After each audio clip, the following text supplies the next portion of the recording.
Welcome to another exciting episode of the Andre The Beast Crayton Show. Another exciting show and definitely another exciting guest. Back with part 2 of Elizabeth Urquhart.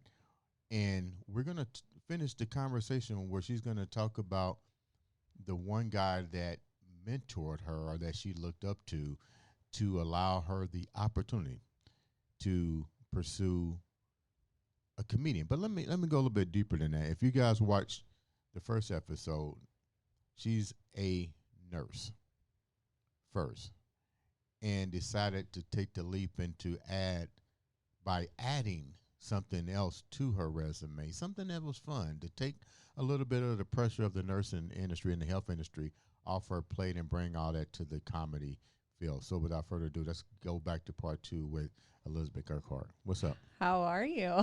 Man, you just have a smile and it's cold outside. I am not a fan of the cold weather, sir. Oh. No. I am. Somebody was on social media, right? I'm not gonna mention the lady's name. I don't remember it anyway, but TikTok be having some crazy shit, right? So I'm scrolling and somebody said something about, they said, "Oh, I'm in Indiana and I don't know how people, in Indiana can stand this weather. I'm in Florida and I can walk around in my bikini suit and I don't know how you do it. But everybody in the Midwest says they like to change the seasons." So let me go quickly with this. I lived in Florida, and when Christmas time came, I was miserable. Yeah, because there was no snow. There was no snow. No, I know. There was no snow. So I get what she's saying. Yes. But the change of seasons is good because we don't always get a lot of snow here in Indiana, and when we do, we've been getting some though. I'm Yeah. like, man, Mother Nature, you're starting early. Usually, I'd rather for it to start early than to end late. Last year it ended. It did. Well, this year it ended late. Well, way into the new year, it ended late because our winter lasted long into the spring. It did. Yeah, and it I was like pissed. annoying. Yeah. Yeah. Yeah. It was so annoying. You know what I said? I said, "How are we gonna run the 500?" That's exactly what I said. I said, "How are we gonna run the 500?" Put the chains on the tires so that way they don't slip. Yeah.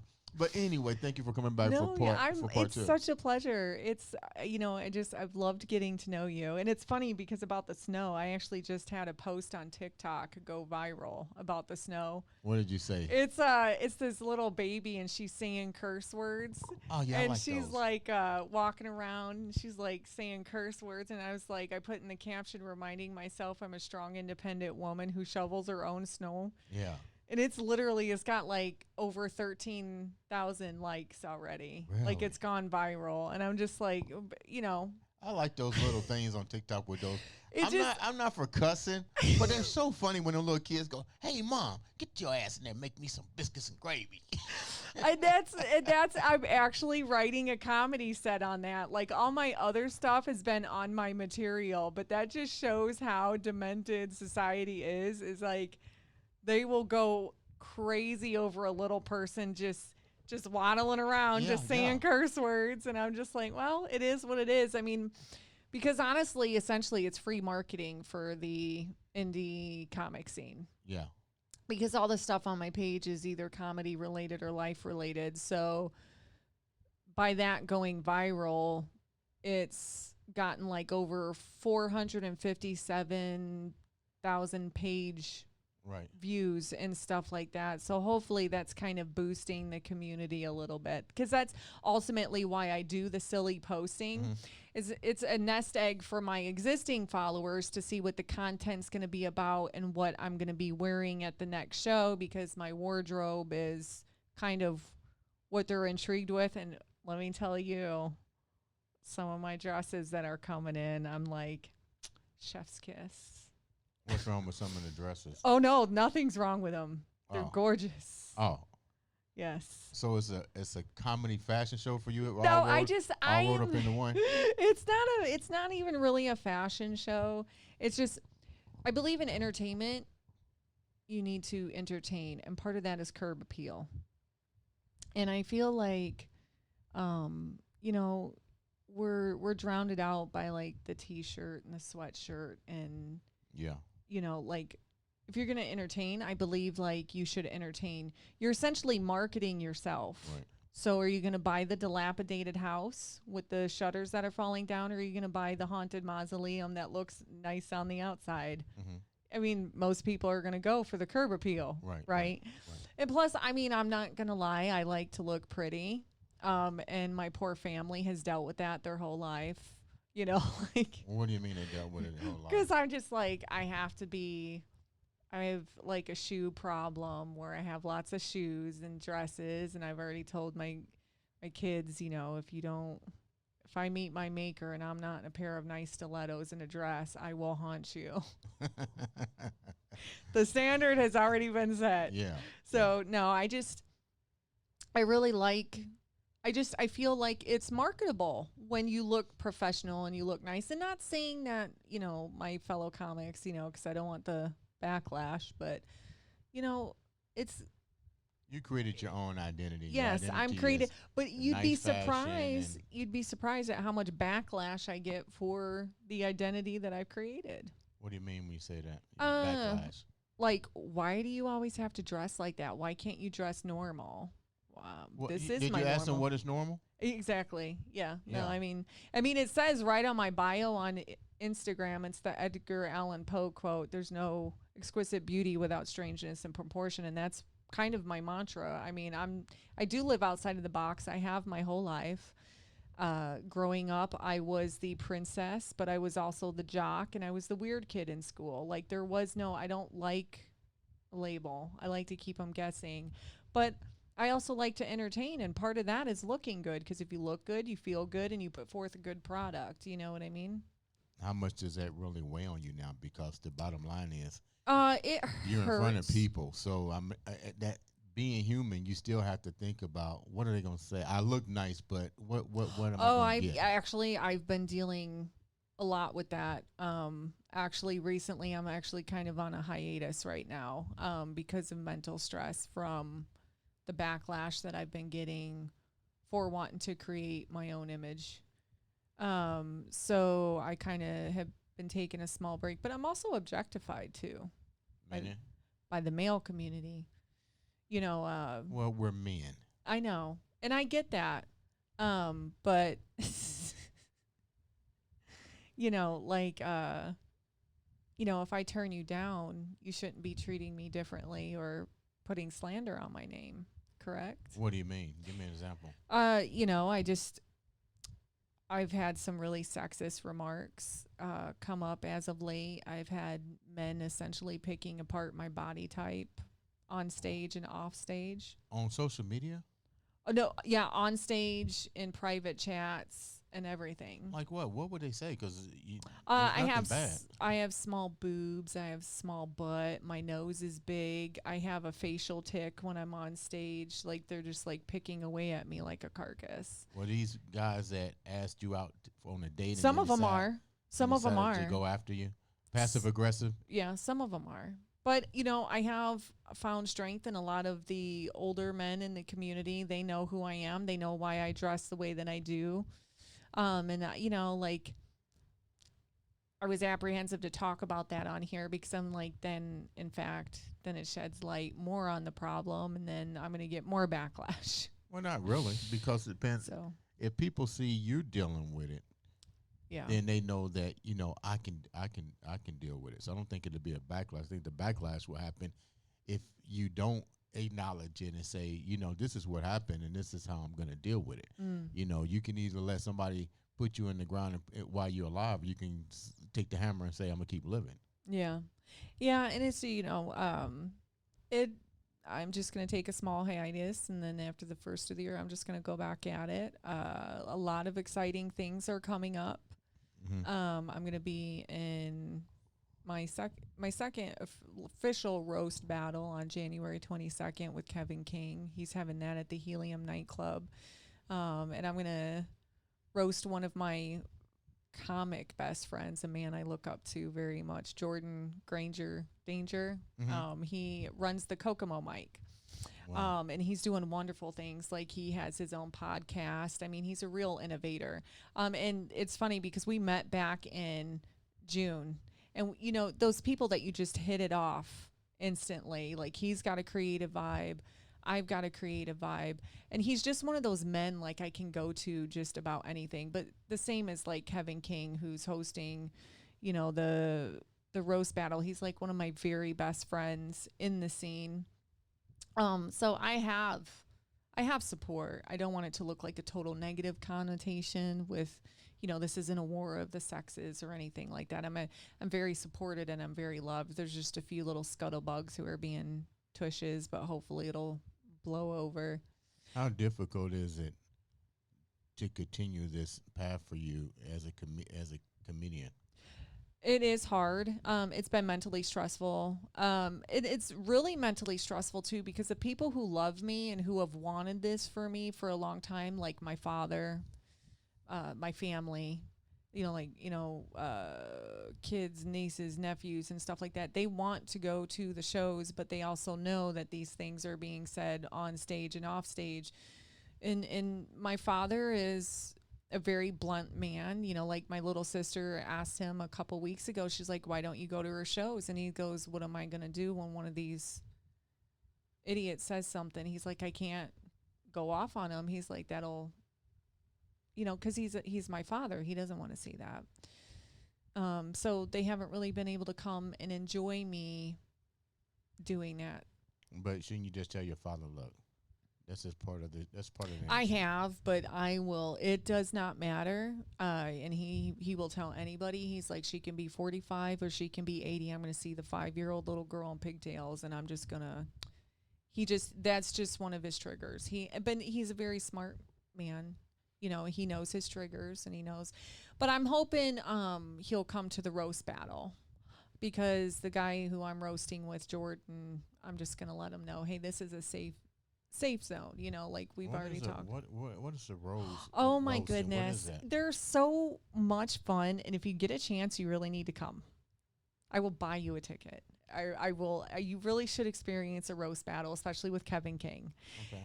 It's something that he started in Greenwood, and it's called like Heckle and Hyde, where comics essentially like go back and forth and they roast each other about, you know, just anything. Obviously, prior to, the comedians will be like, hey, you know, what shouldn't we talk about? You know, like there's boundaries and stuff like that, but it's kind of like a no holds bar where you're bantering back and forth, and it's a lot of fun, very exciting, very high energy, and it's a blast. And Kevin King, he got us onto the Roast Battle League, I guess, which is like a national thing. So he's doing 2 nights in January. He's doing January 22nd and January 29th, and I'm on January 22nd. Really? So if you want to come, I will get you that ticket. So just so you can experience it. How do you prepare for that with material without offending each other? Well, you eventually you are going to, I mean, you are taking digs at each other, but it's like the point with what's going on with me in real life. There's a point to where it's left on the stage and when it carries off the stage, right?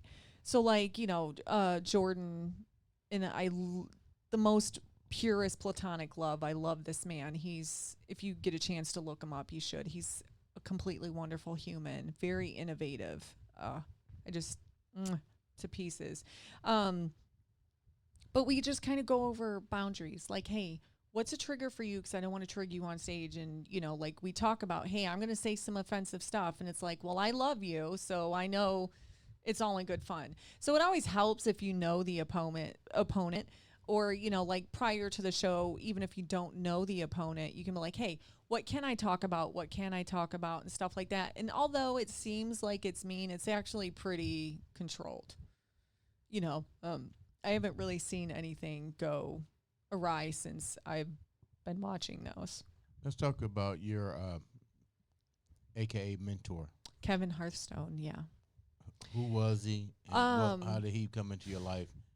Well, it's funny. I actually have a bit on this, but my dream came true. I was able to finally get on stage at Crackers. And it was like my family came in. My aunt flew in from South Carolina to surprise me because my family's been wanting to see this for a very long time. And get into Crackers, did really well on my first show. And then book another show the next month, and then it closes down. So part of my bit was, the suck hole in my face, did it shut down a whole club? Because, I can be pretty, just very lewd and inappropriate. And they had sent out a message, like I was getting messages. I had people who had already bought tickets for the show in March, and they were messaging me saying, hey, the club closed down, and I was freaking out. Started looking up local comics, and Kevin Hearthstone came in. So I messaged him. I was like, I don't know you, and I know this is random, but I just got my first bite at comedy, and please don't tell me this is over. I don't know where to go. I don't know what to do. Instead of stonewalling me and gatekeeping, like some comedians will do, he was totally open. He's like, hey, I have an open mic. It's called Mucky Mondays. It's on Southport. It's at Mucky Duck. Mm-hmm. And is that Southport, Indiana? It's Southport Road in Indiana. Southport Road, yeah. Mm-hmm. Okay. It's every Monday at 8 p.m. Right now, Evan Hammonds, he's a comedian that I really love and respect. He's running it now. Okay. They wanted to keep it going after Kevin had passed in July, but I came in, and, the first moment, I can actually remember it like it was yesterday that I saw Kevin. He had like this little Moscow mule, and he's like, hey, I ordered this drink, but it wasn't what I wanted. Do you want it? And I watched the show and stuff like that, and we talked. Well, it was my second show.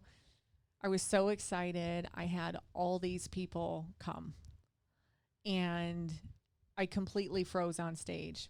Wow. Like I lost it. And I just remember, and it's so funny the things that you remember about a person, but I was looking directly at Kevin. I can remember the table and where he was, and I can remember his face, and I was just looking, and he just kind of was giving me that look, not to be obvious, like keep going. And I looked at it, and I was like, I lost it. I can't. And then I was like, look, I know you don't allow people to finish, but I need to finish for me. I need to know that would you allow me to after the mic? I know nobody will be here. He allowed me to finish. How big was that, and what does that mean? It was monumental. Okay. It was monumental to me, the fact that he would let me finish. Why'd you freeze?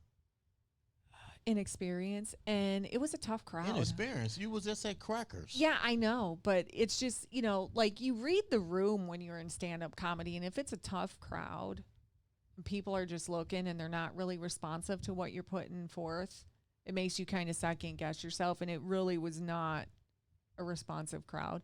But it's also a bar, so they're watching the game and stuff like that. And, I was still fresh off the scene, but, he did pass in July, and it was completely heartbreaking for us all. Well, what did he say to you when you he said, at the end of the day? I got done, and it's something that I'll carry in my heart forever. I looked at him and was like, what do you think? And he looked at me and he goes, well, you're no Netflix special, but I think you're going to make it. Oh. And I actually have a video that we did together. It was my first show. We did a TikTok together about me listing my demands to be on his open mic, and he was so fun and willing to do it. But he was a complete vision. He had an idea for the comedy community because he saw the gatekeeping. He saw it, and he didn't want to do that. He wanted it to be a community. And so, I know Evan works really hard to kind of make that happen. And some of the comedians who knew Kevin are trying to make that happen as well. So a little tribute that I'll do to Kevin, when we did part 1, I remember driving home and I was just like, I was like, I'm no Netflix special, but I talked about you today. because I feel like that's what keeps people alive and it's his vision. But when I host shows in honor of him giving me that second chance, instead of putting the microphone in the mic stand, I like to hand it to the comic. It's sort of like a welcome to the stage. You know what? So funny you said that. Yeah. They was doing I was in partnership with a couple of comedians here where they wanted to do some comedy at the Good Spot, Indy's premier family style restaurant located on Southeastern. If you want good food, go to the Good Spot. I might have to Google that because I love good food. But anyway, he was doing he was partnering up with some people to do open mic, and this was something new for me. We had a couple of the comedians on prior to the launch, and I don't know much about comedy. Most time when I see comedies, they do have a mic and they're moving around. So we set the stage up to where I agree with you. Handing a mic to somebody is a heck of a lot different than having a mic position in a stand. But a lot of the comedians there, they rather have the mic in front of them. You know what is so essentially is what I've been taught, because I'm still kind of learning, so I'm going to be making my mistakes too. Essentially the rule is like, if you have the mic in the stand, right, it kind of puts a barrier between you and the audience. But it's the comic's preference too. I think I'm gonna engage with a comic. When I saw D.L. Hughley and those guys perform, they just seem more natural with the mic in their hand. Yeah, and then like for me, the comedian they take the mic out of the stand and stuff like that. So if I don't know the comic, I will ask them ahead of time. I will be like, hey, as a part of welcoming you to the community in this area, I like to hand you the mic. Is that okay with you? Because I don't want to disrupt their thought process either. Everybody's got their own routine, and some people will be like, to help get me ready, I prefer to take the mic out of the stand, but thank you for asking, because it is a part of, like their ritual to kind of mentally prep for the show, and I don't want to interfere with that. You mentioned your mentor and him saying something about the gatekeepers. We hear that so often, even I'm sure you do in entertainment. I'm sure you've experienced some sort of gatekeeping, maybe. Not yet. Yeah, not yet. Not yet. And I think the difference here is what we talked about offset. When you control your narrative and you control your network, you don't have to really worry about gatekeepers. I've been pretty blessed so far. I haven't really had to deal with it myself per se, but you do know that it's out there. I've been very fortunate, but I've also been around some really good mics. There's the Wit that's on Shelbyville with Ray Hensley. He runs an incredibly good open mic. He gives a lot of feedback. He's very professional, but Ike will do shows there as well, Comedy Junkies and stuff like that. And then I go to Mucky Ducks. I go to Planetary Brewing, which is on Tuesdays. The Kokomo Press when I can get out there, which is in Kokomo on Thursdays. I just went to Cadillac Jack's in Shelbyville. It was an interesting mic, and I plan on branching out and going to more mics, but those are kind of like my hot spots. But one of my favorites is actually Fountain Square Brewery.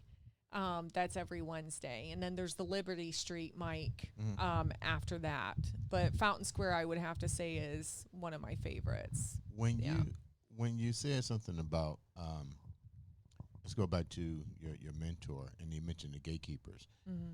Elaborate a little bit on that from your perspective. We heard comedians like not Kevin Hart, but the guy with the long hair. I just think it's if they know that you have something different, you've got to.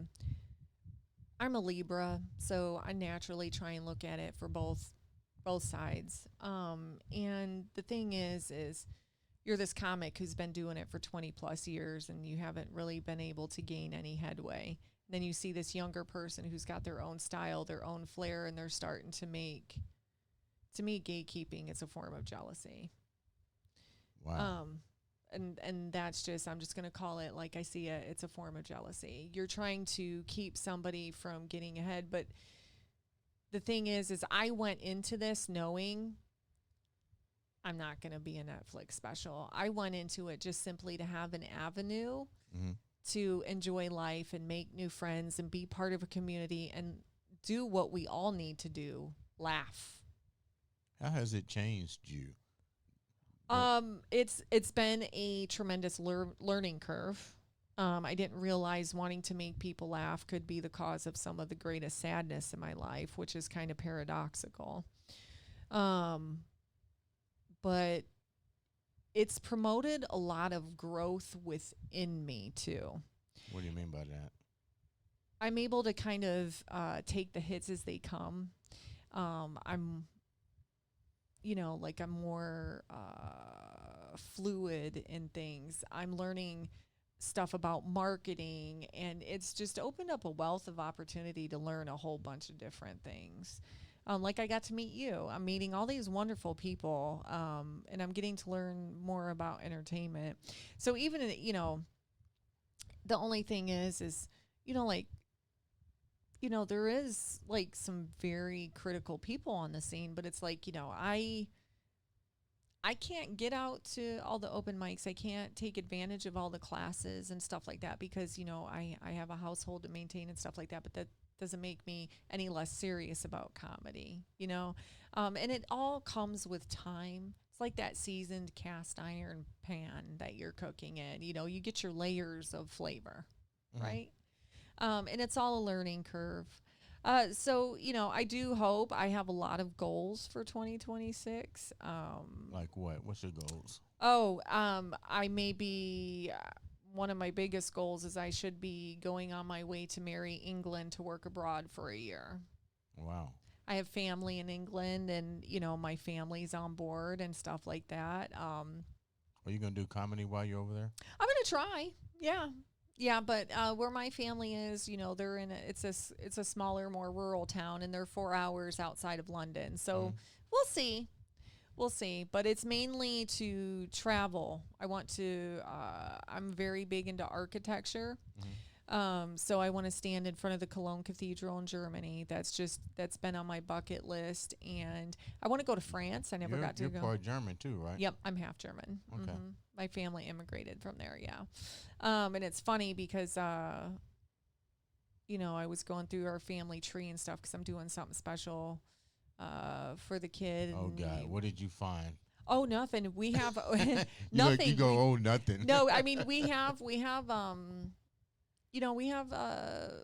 our family history all the way from the late 1600s mapped out from Prussia.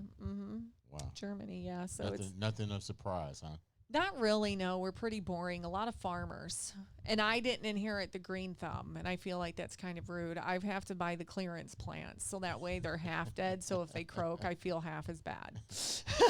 I'm going to ask you a question. Yeah.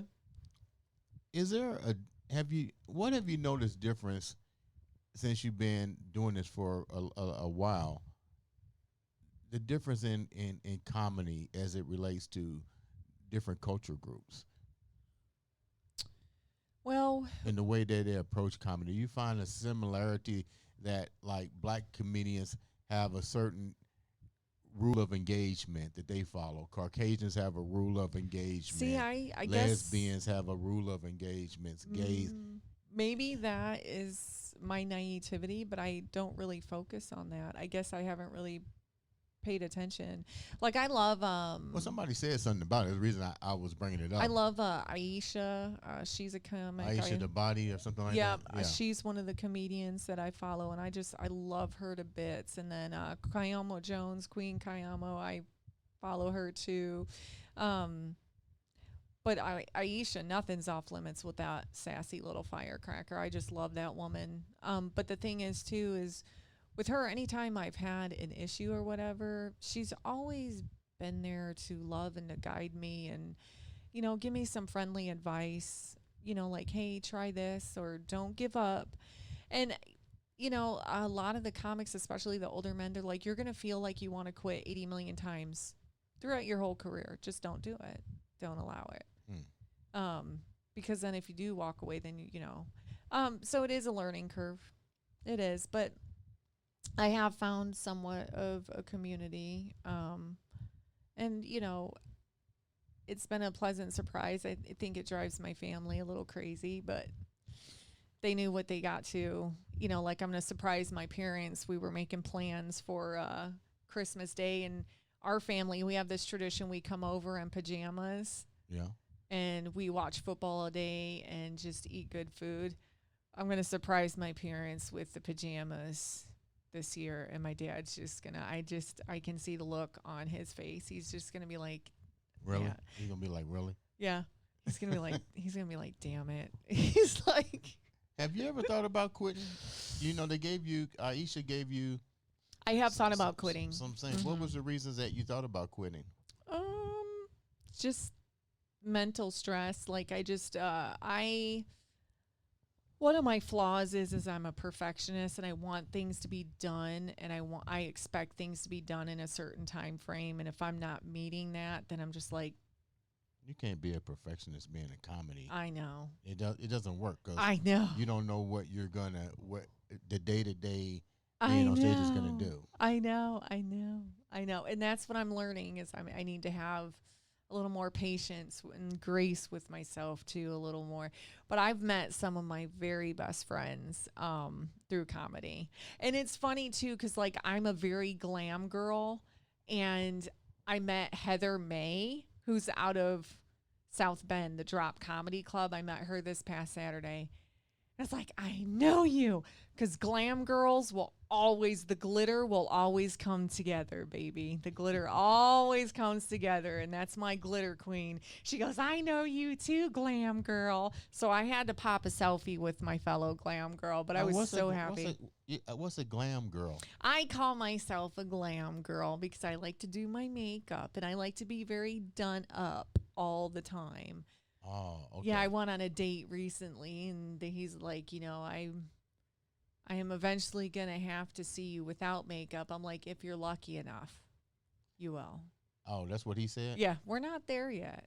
You know, like, How do you date knowing that you are, that, you know, I you don't gotta tell the guy you're a comedian? Like, how does that even pan off? I don't get to date very often. I get approached, but not in the way that you would think. What do you mean you get approached? I get approached more for the physical aspect. Essentially, I'm more lusted after than wanting to be pursued. Okay. Which is, it's very. Well, how do you know the difference? Men today have no couth. So I'm a total package person. When I'm looking at a person that I potentially, like, I will literally let you know very quickly, because I think it's cruel to lead people on. And we're in that culture to where people are in that lukewarm, maybe I like you, maybe I don't, which I think is very cowardly and rude. Mm-hmm. I can know about 5 minutes within talking to you if you're going to, and this comes off cruel, if you're going to waste my time. What do you mean when you say that? Aesthetically, yes. I have to enjoy the view. If I have to look at you, I have to enjoy the view. I am superficial that way. But at the end of the day, we all are. There has to be some physical attraction there, right? Mm-hmm. And maybe that's the male part of my brain that works. I don't know. But I'm also attracted to charm, wit. I need to know that I'm going to have a valuable conversation with you. And I actually have sets about this on stage. Like, can you read this? Do you have all your native teeth? Like, you know. Yeah. And it is a criteria. But, you know, dating me. Are you approachable? Be real. Because I think if you're coming at somebody like that, I'll be like, okay, she might not be. My girlfriends, actually, they like to talk, and I actually have material on that too. And one of my girlfriends, like, they don't hold it. They're like, it's your face. You need to fix your face. Because I guess I have a resting bitch face. Yeah, okay. Yes. But the thing is it's my bullshit detector. Like, I've even had guys tell me, like, you're too intimidating. Like, it's just, you know, Well, could that be the resting bitch? It could be the resting bitch face, but it's also my bullshit detector. If you're going to have the courage to come up and talk to me, then I'm going to entertain you for at least 5 to 10 minutes and see what you got to say. What do you say? This is interesting. What do you say for 5 to 10 minutes from a comedian standpoint? I'm approaching you. What do you say? Hey. I'm like, hi, how you doing? And most of the time, are you looking at eye contact or you do like this? No, I give you eye contact. You better look me like down the hatch here, pal. And most of the guys, they're looking at the figure. Okay. Which is fine. You can get a glance for 30 seconds. So you got 5 minutes. I'm getting 5 minutes of conversation. No, I just want to be like, I look for authenticity. Like, hey, how you doing? Okay. Like, how's your night going? Or, stuff like that. I don't want that bargain mart where you're pulling some cheesy pickup line out or what's a cheesy pickup line? Like I had some guy a couple weeks ago. He's like, hey, you look like Nikki Glaser. Literally followed me out the bar. It's like, first of all, you shouldn't be following me anyway. You're creepy. Get away from me. And don't tell me I look like some other lady. No, it's amazing. Is she an attractive lady? She's very beautiful, and she's a very successful comic, so thank you for the boost for comparing me to her, but I'm my own. Okay, so he fucked up already. Well, he fucked up by following me outside the club. Get away from me, you creeper. And then I had some guy look at me. He wasn't just trying to make sure you got to your car? He was not. So you saw the bullshit. Yeah, I can read through it, but that's from being raised by all men. Okay. And the thing is too is like, some guy was at the bar and he goes, hey, we should link up. And I was like, no, that's a serious pickup. He's straight to the point. I was like, no, I don't like you. Like I mean, I will literally, I look for authenticity, like, and it's not that hard to be cordial, but men are very, but I can't say it just about men. It is not just about men either. Women are equally just as forward. I'm kind of old fashioned. I like to be courted. I like to, for someone, I'm the type of person, I don't really care about what you're making or what you're bringing to the table because I bring that to the table myself. And I always try and tell people, and this is what my male friends say, that's intimidating to a man. But I'm like, I will never need you. Okay, how is that intimidating to a man? I don't know. The male ego, they like to be able to take care of women. Well, I will never need that. Yeah. I was raised to be self-sufficient. That's not intimidating to a man. I don't know. Maybe there's a few men, but I don't know. I will never need a man. I will always provide for myself. Right. I will always provide for my family. I will never need you for that. To me, it makes a difference to say, I want you around. I want to have you in my life. I choose to have you. And a lot of men are intimidated because, yes, I do get a lot of male attention. I do. How do you deal with that? It's very lonely. A lot of them don't like it. They get insecure. But the thing is if I have eyes for you, I'm not worried about the eyes that are on me. I'm not, because they don't have what you have, and that's my attention. And it's hard to get. I hope you guys are listening to what she's saying. She's giving you guys, she's putting you up on game. I literally do not entertain a whole lot of people. So if I'm actually entertaining you and I'm wanting to spend time with you, that says something about, there is something about your character that I like, because I don't like a whole lot of people. I can acquaint with anybody. Now, what do you do if you like somebody? Are you bold enough in today's society to go and tell that person? I flirt like a 13-year-old. Get out of here. Heck yes, I do. Like, there's this one guy. Your girlfriend say you need to quit. Yeah, there's this one guy, like, he is like a game changer. Like, I literally low key want to vomit every time I see him. It's just his presence. And, like, he actually makes me nervous. Like, I'm not good, like, I don't know. And it's probably, I'm just setting myself up because I'm like, it's not going to go anywhere. But this guy is like, he's so beautiful. And like, he's just got this wonderful spirit, and I love the way that his mind operates. And even though he's very tough on the exterior, there's that sensitive side, but he's very well versed in the way that he speaks and the way that he carries himself. I was just like, it's catnip. And I'm a very egotistical person, and he's not afraid to put me in my place. Wow. I'm a bit of a brat, and he's not afraid to tell me that. But, I don't know. We'll see. I try not to get my hopes up anymore. But why not? Because your hopes have taken you to where you at now. I know. Well, but in the dating world, I try not to get my hopes up. But, it is what it is. I'm 45. I'm okay with, like we talked about in the first segment, I'm very much a Sigma. So I don't need a whole lot of people around me.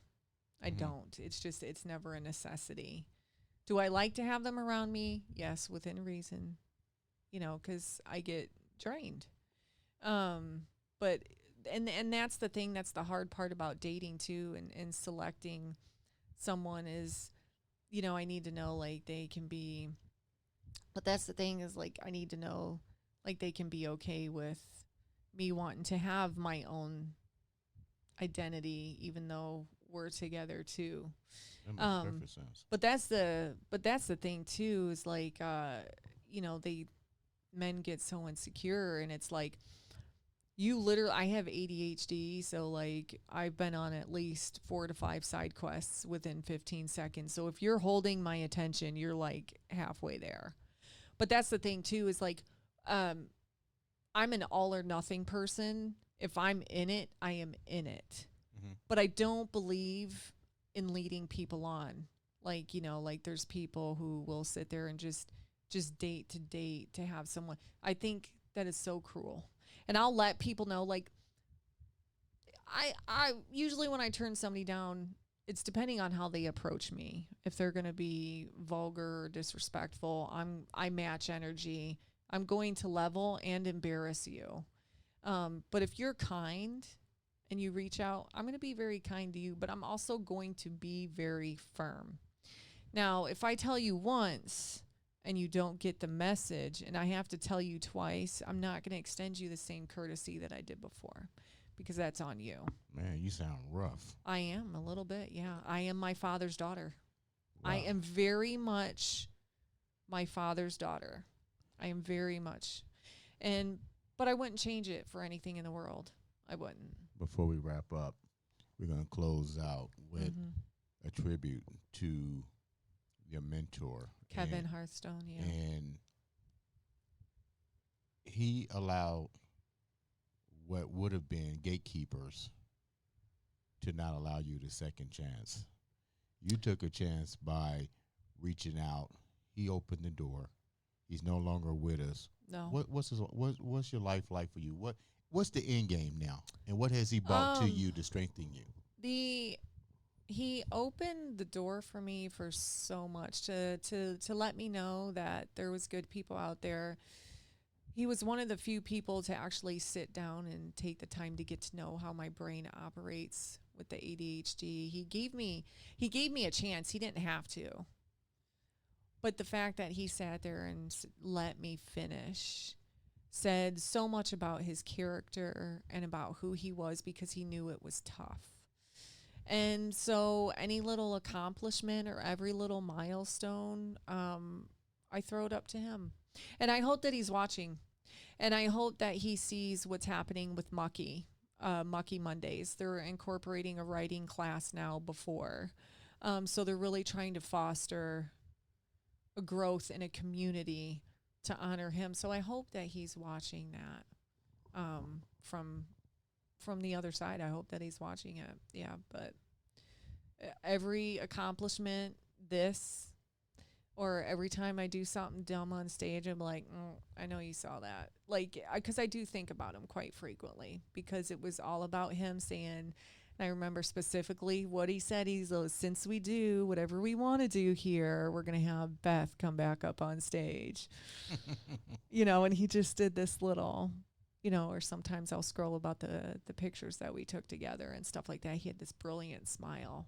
How important is it for, because a lot of us don't realize that if we do a self-inventory of our life's journey, there's always those individuals that have helped pave the way. How important was that for you? Just think if that didn't even happen. If it didn't even happen, my comedy career would have ended by one show. Or it would have been much more difficult because I kept trying to ask for years, hey, how do I get started in comedy? Nobody would tell me, but they'd be like, oh, I'm a comic, but they wouldn't tell me. Don't you think that's kind of effed up? It is a little bit. It is. How do you get to be there? I don't know. That's a joke in itself. It is. Oh, I have so many. I've been actually on this time off. I've been writing a lot of new material about girl code. What's girl code? Like girl code, like, I know you're not wearing that, or, why are you dating? Like just certain. I've met some of my very best friends in comedy who are women. There's Maya Smith. She's the 2-time roast champion who's worked with Kevin King. There's Chelsea Snedden, who's out of North. There's Crystal Evans. Whitney White. Whitney White is really taking off, too. And all you guys are part of the girls' code? Yeah, we're just a part of our little girl group. And it's funny because Whitney and I like to banter back and forth because she went on vacation and she saw the Wicked exhibit, and hers was the Black Wicked of Witch outfit, and mine was Glenda. And she goes, yep, this is how our dynamic is, because she's like, I dress very princessy and she's very, God. So it's just like a total contrast. But I wouldn't change her for. That's what I love about the women of comedy, even the men of comedy, like even the men, like barring all the like bull crap, like that I brought up. I love the diversity of comedy.